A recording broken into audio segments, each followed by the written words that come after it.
دن ہے اور آپ جانتے ہیں کہ سورہ فاتحہ کے تعلق سے کچھ باتیں پیر کے دن کی مجلس میں ہم ڈسکس کرتے ہیں۔ اعوذ باللہ من الشیطان الرجیم، بسم اللہ الرحمن الرحیم، الحمد للہ رب العالمین الرحمن الرحیم مالک یوم الدین، ایاک نعبد و ایاک نستعین، اہدنا الصراط المستقیم صراط الذین انعمت علیہم غیر المغضوب علیہم ولا الضالین، آمین۔ قرآن کریم علوم کا خزانہ ہے۔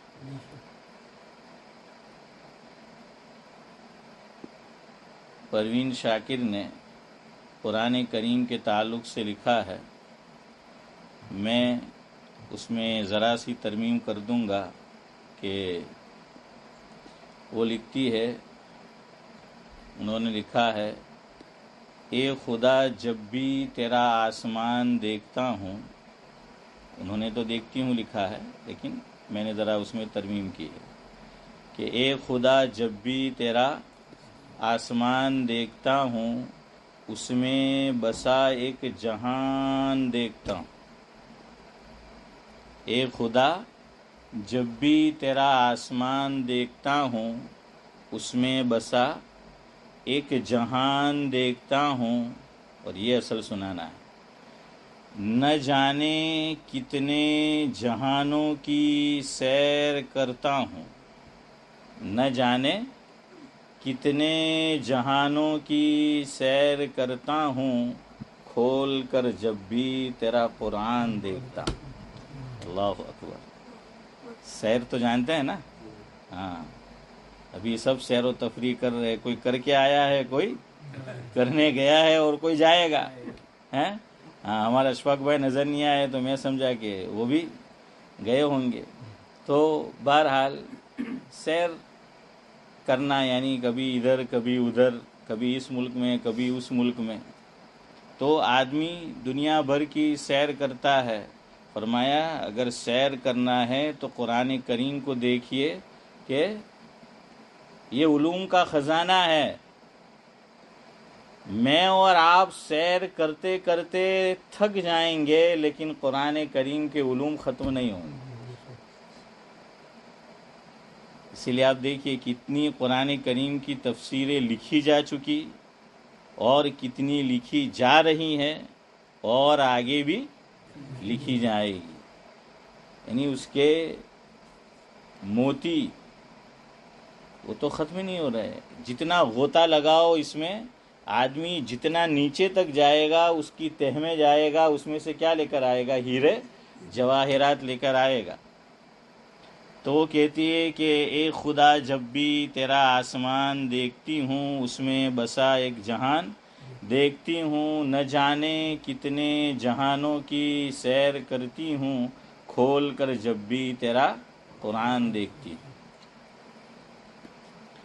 اگلی بات وہ میں نے کہا میں ذرا ترمیم کروں گا لیکن میں بھول گیا اسی میں۔ تو بہرحال آگے وہ لکھا ہے، نہ جانے کتنے احسان ہیں بندوں پہ تیرے، نہ جانے کتنے احسان ہیں بندوں پہ تیرے، جب بھی سورہ رحمان دیکھتا ہوں۔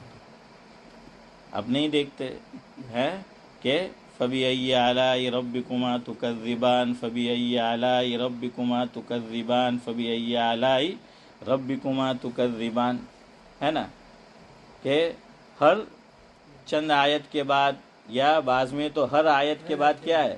فَبِأَيِّ آلَاءِ رَبِّكُمَا تُكَذِّبَانِ، کہ تم اپنے رب کی کون کون سی نعمتوں کو جھٹلاؤ گے۔ تو وہ کہتی ہے کہ نہ جانے کتنے احسان ہیں بندوں پہ تیرے، جب بھی سورہ رحمان دیکھتی ہوں، تو کہتا ہے کہ ہے تو رگے جاں سے بھی قریب، رگے جاں تو، اللہ نے فرمایا نا ما یلفظ من قول الا لدیہ رقیب عتید، اللہ تعالیٰ شہرک سے بھی زیادہ قریب ہے۔ سب سے زیادہ آدمی کے کیا قریب ہوتی ہے؟ شہرک. اللہ فرماتے ہیں میں اس سے بھی زیادہ قریب. تو کہتا ہے کہ ہوں میں رگے جاں سے بھی قریب، پھر کیوں پریشان آج کا انسان دیکھتا ہوں یا دیکھتی. کیا مطلب؟ کہ انسان پریشان اس لیے کہ اللہ سے مانگ نہیں رہا. اللہ تو شہرک سے زیادہ قریب ہے. پریشانی ہے تو مانگو اللہ تعالیٰ سے. لیکن میں اور آپ تو اسی میں جھگڑتے رہتے ہیں کہ دعا کرنا جائز ہے کہ بدعت. یہی جھگڑا بھی حل نہیں ہوا ہمارا. ہیں چلو بھائی کبھی بھی مانگو 24 گھنٹے میں، ہیں کبھی بھی مانگ لو اللہ تعالیٰ سے. لیکن اور وقت میں ہمیں فرصت کہاں ملتی ہے؟ اور کہاں آدمی کو فرصت ملے گی؟ تو فرماتے ہیں کہ اللہ تو شہرک سے بھی زیادہ قریب ہے. انسان پریشان اس لیے ہے کہ اس نے تجھ سے مانگنا کیا کر دیا ہے؟ چھوڑ دیا. بہرحال ایک بات یہ کہی کہ قرآن کریم علوم کا خزانہ ہے. اب اس کی ایک مثال دیکھیے. الحمدللہ رب العالمین. الحمد کیا معنی؟ حمد کہتے ہیں تعریف کو، ہے نا، تعریف کرنے کو کہتے ہیں حمد. لیکن کہا نا کہ یہ علوم کا خزانہ ہے. مفسرین نے لکھا کہ حمد شکر کے معنی کو بھی متضمن. کس کے معنی کو؟ شکر کے معنی کو. شکر کرنا سب جانتے ہیں. تو حمد کیا ہے؟ شکر کے معنی کو بھی متضمن ہے. تو آج ہم کچھ باتیں اسی پر انشاءاللہ ڈسکس کریں گے کہ حمد یہاں پر شکر کے معنی میں بھی اس کو لیا جا سکتا ہے، اور مفسرین نے اس کو لیا ہے کہ حمد یہاں پر شکر کے معنی میں. اب دیکھیے امتیاز بھائی، میں اور آپ قرآن کریم کی تلاوت اگر شروع کرتے ہیں شروع سے، تو قاری جب قرآن کریم کی تلاوت کرے گا تو سب سے پہلا جو لفظ وہ تلاوت کرے گا وہ کیا ہے؟ الحمد. اعوذ باللہ تو پڑھنے کا حکم ہے کہ فَإِذَا قَرَأْتَ الْقُرْآنَ فَاسْتَعِذْ بِاللَّهِ مِنَ الشَّيْطَانِ الرَّجِيمِ. ورنہ نورانی بھائی کہیں گے کہ نہیں مول صاحب تمہاری بھول ہے ہیں کہ اعوذ باللہ، لیکن اعوذ باللہ تو وہاں لکھا ہوا نہیں، لکھی ہوئی نہیں. بسم اللہ الرحمن الرحیم. اس میں حضرت امام شافعی رحمۃ اللہ علیہ اور حضرت امام ابو حنیفہ علیہ الرحمہ کا کیا ہے؟ اختلاف ہے. یہ میں آپ کو بتا چکا ہوں. بلا اختلاف قرآن کریم جہاں سے شروع ہوگا تو وہ لفظ اور وہ جملہ کیا ہے حسن بھائی؟ کیا ہے؟ حمد. کیا ہے؟ حمد. کہ کسی کا اختلاف نہیں. الحمدللہ رب العالمین کہ حمد یہاں پر شکر کے معنی کو متضمن ہے، کہ شکر کے معنی میں ہے. تو قاری قرآن جب قرآن کریم کی تلاوت کرتا ہے تو سب سے پہلا جو لفظ ہے وہ ہے لفظ حمد. اب نماز کو لے لیجئے. نماز میں اور آپ پڑھیں گے عارف بھائی تو نماز کے اندر پہلا جملہ کیا ہے؟ الحمد. کیا ہے؟ الحمد. ثنا کسی نے نہیں پڑھی نماز ہو جائے گی. میں ترغیب نہیں دے رہا ہیں عطا الرحمن صاحب کے مت پڑھیو، میں خالی آپ کو بتا رہا ہوں، ورنہ کچھ لوگ الٹا مطلب لیتے اس کا. ہاں حضرت تھانوی رحمۃ اللہ علیہ میں آپ کو سناتا رہتا ہوں، حضرت نے کتاب لکھی، اس کا نام عبدالصمد چچا اصلاح الرسوم. کیا ہے؟ اصلاح الرسوم. کہ جو رسم و رواج ہمارے معاشرے میں ہمارے سماج میں پھیل چکے ہیں اس پر حضرت نے کتاب لکھی کہ بھائی ان کی اصلاح کرو، ان سے بچو. اصلاح الرسوم کتاب کا نام ہے فاروق بھائی. تو ایک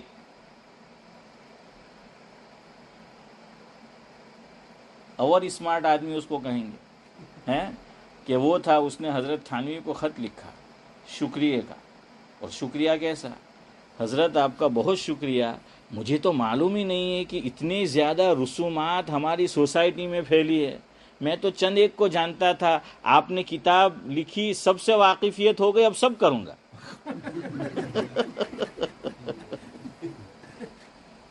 ہیں؟ تو ایسے بھی اشرف بھائی عقل کے باردان ہوتے ہیں، اور اس پہ شکریہ پھر، ہاں اس پہ شکریہ پھر، کہ الٹا ہی مطلب سمجھتے ہیں۔ ہمارے حضرت مولانا ابرار احمد صاحب دلیری رحمۃ اللہ علیہ سناتے تھے اشفاق بھائی کہ بزرگوں کے پاس لوگ الگ الگ نیت سے جاتے ہیں، خدمت الگ الگ نیت سے کرتے ہیں، اپنے گھر الگ الگ نیت سے بلاتے ہیں۔ بعض لوگ اپنے گھر بزرگوں کو مدعو کرتے ہیں، لے آتے ہیں، کیوں؟ دیکھیے لکشمی بائی آو ہے بھائی ابراہیم ہوں آو ہے، دیکھیے لکشمی بائی آو ہے، کہ اس میں کیا ہوگی؟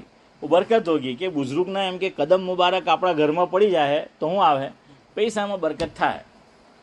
تو کچھ جو ہیں وہ اس نیت سے بھی بزرگوں کو لاتے ہیں، اور بزرگوں کی مجلس میں بھی الگ الگ نیت سے جاتے ہیں۔ تو کچھ سٹے باز تھے، سٹا کھیلنے والے، اب انہوں نے سوچا کہ یار کون سا نمبر لگاوے، تو ان کو پتا چلا کہ تھانہ بھون میں حکیم الامت حضرت مولانا اشرف علی صاحب تھانوی رحمۃ اللہ علیہ ہے، بڑے بزرگ ہے، چلو ان سے نمبر معلوم کرتے ہیں۔ دیکھو اب ایسے بھی ہوتے ہیں کہ ان سے نمبر معلوم کرتے ہیں۔ آئے حضرت کی مجلس میں تو حضرت نے پوچھا کہ کیوں آئے ہو؟ کہ سٹے کا نمبر معلوم کرنے۔ حضرت نے فرمایا کم بخت، نکلو نکلو نکلو نکلو نکلو یہاں سے، سٹے کا نمبر معلوم کرنے۔ تو حضرت نے کیا فرمایا؟ نکلو، اور سٹے میں بھی کیا نکلتا ہے؟ نمبر نکلتا ہے۔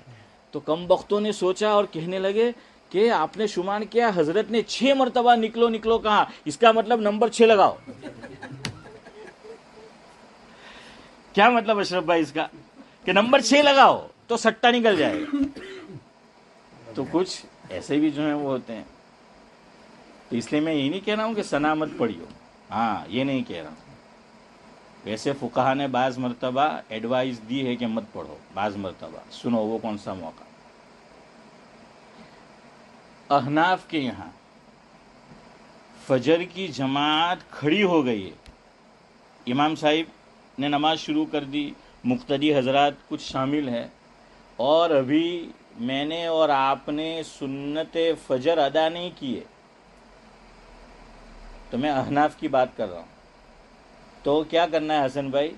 2 رکعت ہم پہلے سنت پڑھیں گے اور پھر شامل ہوں گے کس میں؟ امام صاحب کے ساتھ جماعت میں۔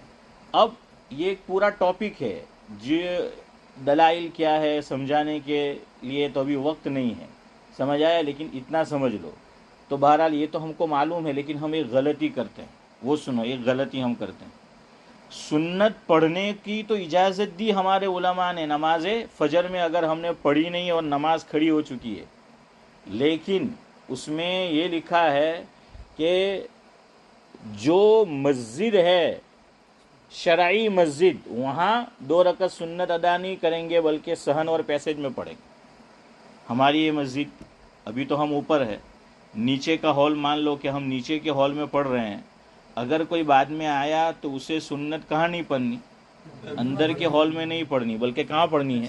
صحن میں اور پیسج میں اس کو ادا کرنا ہے۔ اس میں بھی اسے اسی وقت ادا کرنا ہے جب اسے یہ یقین ہو جائے کہ امام کے ساتھ سلام پھیرنے سے پہلے پہلے کیا کرے گا؟ وہ شامل ہو جائے گا، تو اس کو پڑھنا ہے۔ کیونکہ فجر میں قرات عام طور پر پہلی رکعت میں لمبی ہوتی ہے، تو وہ تو ہر آدمی کو آئیڈیا ہوتا ہے نا، ہر آدمی کو آئیڈیا ہوتا ہے کہ امام صاحب جو ہیں فجر میں کتنی منٹ لگتی ہے۔ تمہیں ہماری پوچھی لیو بدر جان ہے کہ مطلب فجر میں 8 منٹ લાગે ہیں، امام محمد ہوئی تو 8 نے عبدالسلام ہوئی تو 8 منٹ۔ وہ ایک اللہ کا پیارا ہو گیا، ایجپشین تھا شاید، ہمارے یہاں وہ سینسبری کے پاس رہتا تھا، تو ایک دن اس نے مجھے دیکھا نہیں، میں نماز پڑھ کے نکل رہا تھا، تو وہ کسی کو کہنے لگا کہ امام جاری اتنا آتے نہ پڑھے تو ہمجی جاؤں بیجی میں قل اللہ احد پڑھ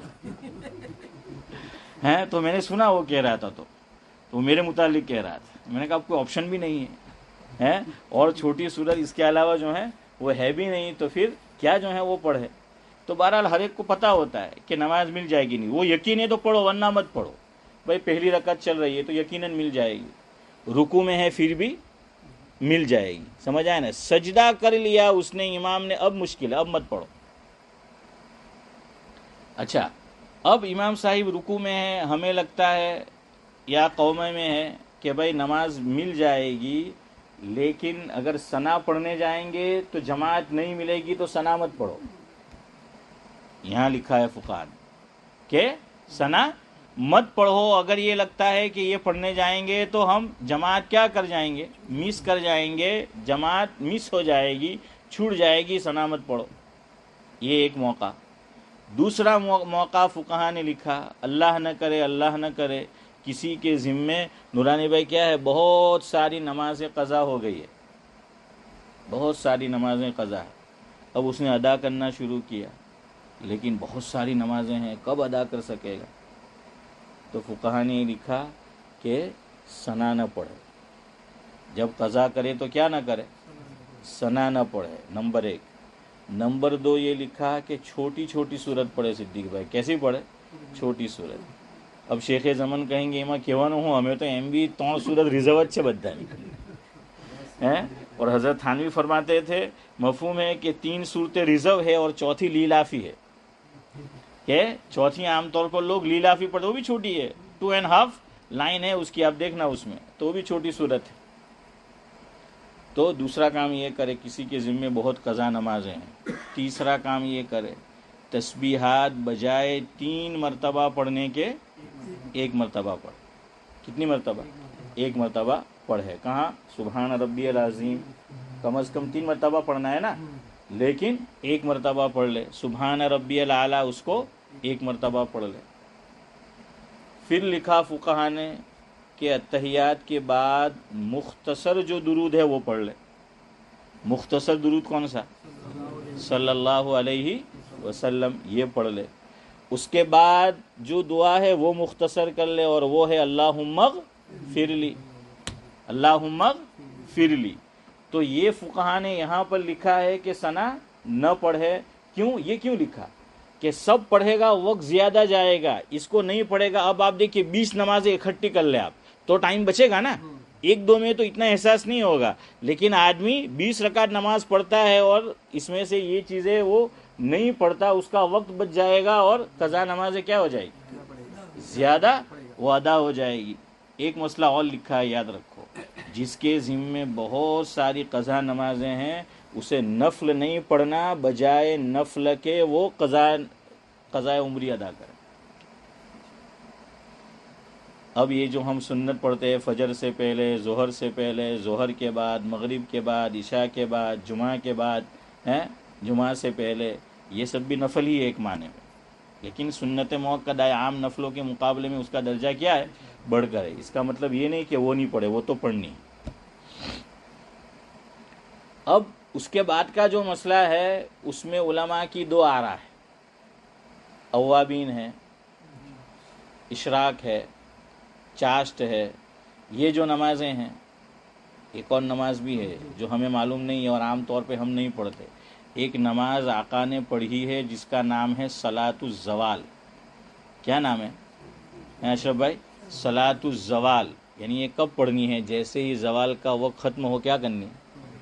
یہ عام طور پر لوگوں کو معلوم نہیں ہوتا اور لوگ یہ ادا نہیں کرتے. تو جو حضور سے نفلیں ثابت ہے اس میں ایک یہ نفل بھی حضور سے ثابت ہے. بہرحال تو اب ایسے نوافل کہ جس کے مستقل فضائل بیان کیے گئے ہیں، جیسے اوابین کی فضیلت ہے نا، اشراق کی جو ہے وہ فضیلت ہے. تو اب کیا کرے؟ بعض علماء کہتے ہیں کہ چونکہ اس کی مستقل فضیلت ہے اس کو پڑھے، اور بعض کہتے ہیں کہ نہیں، پہلے کیا ادا کرے، قضا نماز ادا کرے. تو خیر اب آپ کہیں گے مول صاحب 2 آ رہا ہے تو ہم کیا کریں، آپ جواب دو ہیں. تو ہم آپ کو یہ کہیں گے کہ بھئی آپ کی مرضی، اپ ٹو یو ہیں، آپ کو کیا لگتا ہے، اپ ٹو یو. تو کبھی یہ کرو بھائی، ایک دن چھوڑ دی، ایک دن وہ پڑھ لی، اس طریقے سے جو ہے وہ کر لو. بہرحال جو آپ کی مرضی. یہ اختلاف علماء کا ہوتا ہے، اس میں فائدہ ہو جاتا ہے نا، کہ اب آپ کی جو مرضی ہے اس اعتبار سے آپ کرو. تو ثنا کا یہ مطلب چلے. اب درمیان میں بات آئی تو یہ مسئلہ بھی آپ کو بیان کر دیا. خیر میں یہ کہہ رہا تھا آپ کو، قاری جب قرآن کریم کی تلاوت شروع کرے گا تو پہلا لفظ کیا ہے، حمد. نمازی جب نماز شروع کرے گا تو پہلا لفظ کیا ہے، حمد. اعوذ بسم اللہ وہ آپ جانتے ہیں، وہ بھی کیا ہے؟ سنت ہے. بسم اللہ پڑھنا کیا ہے؟ سنت ہے. لیکن سورہ فاتحہ پڑھنا کیا ہے؟ واجب ہے. سورہ فاتحہ پڑھنا کیا ہے؟ وہ واجب ہے. ہاں، لیکن یہاں ایک آپ کو باریک مسئلہ بتایا تھا. لوگ یہاں غلطی کرتے ہیں، بہت سارے لوگ پڑھے لکھے بھی. مثال کے طور پر آدمی اکیلا نماز پڑھ رہا ہے اور اس نے سورہ فاتحہ پڑھی، پہلی رکعت ہے. اب سورہ فاتحہ کے بعد وہ سورت پڑھنا بھول گیا. مثال کے طور پر آپ مان لیجئے کہ ابھی مغرب آئے گی، کوئی مغرب ادا کر رہا ہے اور پہلی رکعت میں سورہ فاتحہ اس نے پڑھی، اس کے بعد سورت ملانا وہ بھول گیا. اب اس کی نماز ہوئی کہ نہیں ہوئی؟ ارے بولو. تو نماز جو ہے وہ اس کی ہو جائے گی. سجدہ سہو اشفاق بھائی جو کہہ رہے ہیں وہ کرنا پڑے گا، لیکن نماز ہو جائے گی. لوگ کیا سمجھتے ہیں کہ فرض قرات نہیں کی. ارے یہ سورہ فاتحہ اللہ تعالیٰ نے کیا فرمایا کہ نماز میں قرات فرض ہے. نماز میں کیا ہے؟ قرات یہ فرض ہے. قرات فرض ہے، یعنی قرآن کریم کو پڑھنا فرض ہے. کتنا وہ آپ کو بتا چکا ہوں، چھوٹی 3 آیت، ایک بڑی آیت، یا پھر 30 لیٹرز. تو سورہ فاتحہ قرآن ہی کا تو حصہ ہے، وہ قرآن ہی تو ہے. اور ہم نے تو سورہ فاتحہ میں کتنی آیت ہے؟ 7 آیت ہے. اور کتنی آیت پڑھنا ضروری ہے؟ 3 چھوٹی. ہم نے تو زیادہ پڑھ لی. تو بعض لوگ سمجھتے ہیں ہم نے قرآن نہیں پڑھا. لے تو انہیں قرآن ہی پڑھا ہے، لیکن سورہ فاتحہ کے بعد سورت ملانا واجب ہے. اور واجب چھوٹ جائے تو کیا کرنا پڑتا ہے؟ سجدہ سہو ادا کرنا پڑتا ہے. تو اسے کیا کرنا پڑے گا فاروق بھائی؟ سجدہ سہو جو ہے وہ ادا کرنا پڑے گا، تو اس کی نماز ہو جائے گی. اب یہاں اہم نقطہ سنو، اللہ اکبر.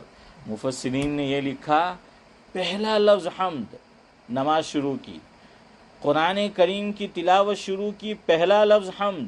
اور حمد یہاں کس کے معنی میں؟ ارے کہاں اللہ کے معنی میں. حمد یہاں کس کے معنی میں؟ شکر کے معنی میں ہے. یہاں اللہ تعالیٰ نے مجھے اور آپ کو یہ سبق دیا، یہ بات سکھائی کہ میں اور آپ جو نماز شروع کر رہے ہیں، میں اور آپ جو قرآن کریم کی تلاوت شروع کر رہے ہیں، یہ ہمارا کمال نہیں ہے، ہم اللہ تعالیٰ کا شکریہ ادا کر رہے ہیں. اللہ تو نے توفیق دی تو یہ مجھ سے ہوا. تو اب آدمی نماز پڑھنے کے بعد دیکھیے، ایمان کے بعد سب سے بڑی عبادت نماز ہے نا. جب وہ نماز ادا کر رہا ہے تو اللہ تعالیٰ یہ سبق دے رہے کہ بھائی اپنے کمال پر اترانے کی ضرورت نہیں ہے، اپنی نیکی پر اترانے کی ضرورت نہیں ہے. تو اب اس کے بعد کے جتنے نیک اعمال ہیں وہ تو نماز سے کیا ہے؟ نچلے درجے کے ہیں. وہ اگر میں اور آپ کرے، اس کے بعد اترانا کہاں جائز ہو سکتا؟ اور شیطان ہر ایک کو الگ الگ ہتھ کنڈا آزماتا ہے، الگ حربہ آزماتا ہے. ہاں، وہ نیک لوگوں کو کے دل میں گنہگاروں کی، فاسقوں کی کیا ڈالتا ہے؟ تحقیر ہے نا. حقیر سمجھنا، تحقیر آ جاتی ہے. یہ کہاں جائز ہو سکتا ہے؟ تو اللہ نے پہلا سبق مجھے اور آپ کو یہ دے دیا کہ اسی لیے وہ کہنے والے نے کہا نا کہ کیا فائدہ فکر کم و بیش سے ہوگا. کیا فائدہ فکر کم و بیش سے ہوگا. ہم کیا ہے، جو کوئی کام ہم سے ہوگا، جو کچھ ہوا کرم سے اس کے، جو کچھ ہوگا اسی کے کرم سے ہوگا، ہے نا. ہاں، اسی کے کرم سے جو ہے وہ ہوگا. اس لیے آدمی نیکی کرنے کے بعد اترائے نہیں اور کریڈٹ خود نہ لے، بلکہ یوں سوچے کہ اللہ نے مجھے یہ توفیق دی تو ہوا. قرآن کریم کیا کہتا ہے؟ وما توفیقی الا باللہ. یہ توفیق جو ملتی ہے وہ کس کی طرف سے ملتی ہے؟ اللہ تبارک و تعالیٰ کی طرف سے ملتی ہے. ہاں، آخری بات سنا کر آج کی گفتگو جو ہے وہ ختم کرتے ہیں. نمبر ایک سبق تو یہ ملا. قرآن دوسرا سبق بھی ہمیں دیتا ہے. 4 پارے میں ایک آیت آئی ہے، یہ بھی آج کے دور میں مجھے اور آپ کو سمجھنے کی ہے. اس میں بھی اللہ میری آپ کی سب کی حفاظت فرمائے. ہم لوگ اس بیماری میں مبتلا ہے. قرآن کیا کہہ رہا ہے؟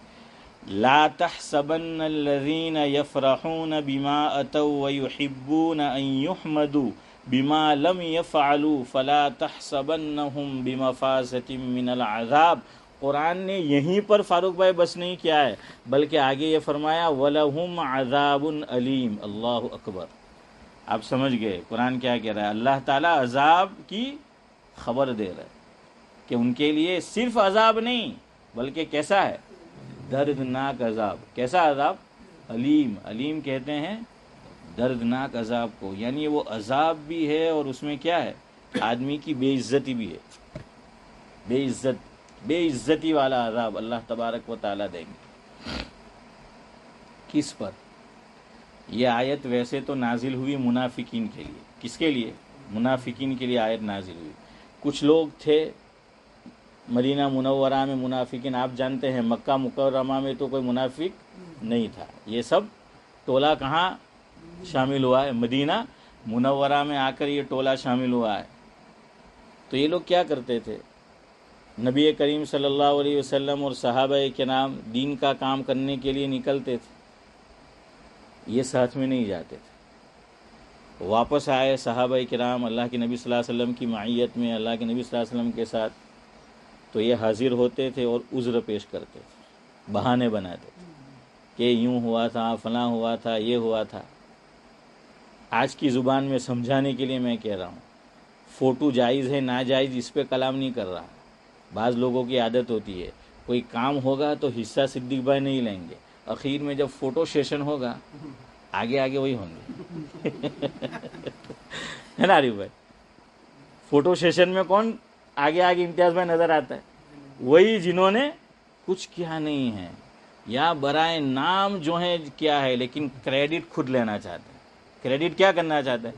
خود لینا چاہتے ہیں۔ قرآن کریم اس کے تعلق سے کہہ رہا ہے۔ اب یہاں ایک اصولی بات یاد رکھو، علماء نے یہ لکھا ہے کہ آیت کا شان نزول کچھ ہو، کہ وہ منافقین کے بارے میں نازل ہوئی ہو یا مشرکین مکہ کے بارے میں نازل ہوئی ہو یا کسی اور تعلق سے شان نزول ہو، وہ خاص اعتبار سے ہے، لیکن حکم کیا ہوگا؟ عمومی ہوگا، عام ہوگا۔ اللہ نہ کرے میں اور آپ اگر اس میں مبتلا ہے تو ہم بھی، میں جملہ پورا کرنا نہیں چاہتا ہے، اللہ میری آپ کی حفاظت فرمائے۔ آج یہ مرض ہمارے اندر ہے کہ نہیں؟ کمیٹی کا حصہ بنیں گے، کام کچھ نہیں کریں گے، ہیں چند لوگوں کے ذمے کہ અમુક જગ્યાએ તો શું થાય સિદ્દીકભાઈ તો કે અલા બેચાર એમ કે એને દર કમિટીના હિમા રાખવાનું શું કહે તો કે જખ મારા કરે હે કામ એ કરા કરે, આપણે જરા ઉપર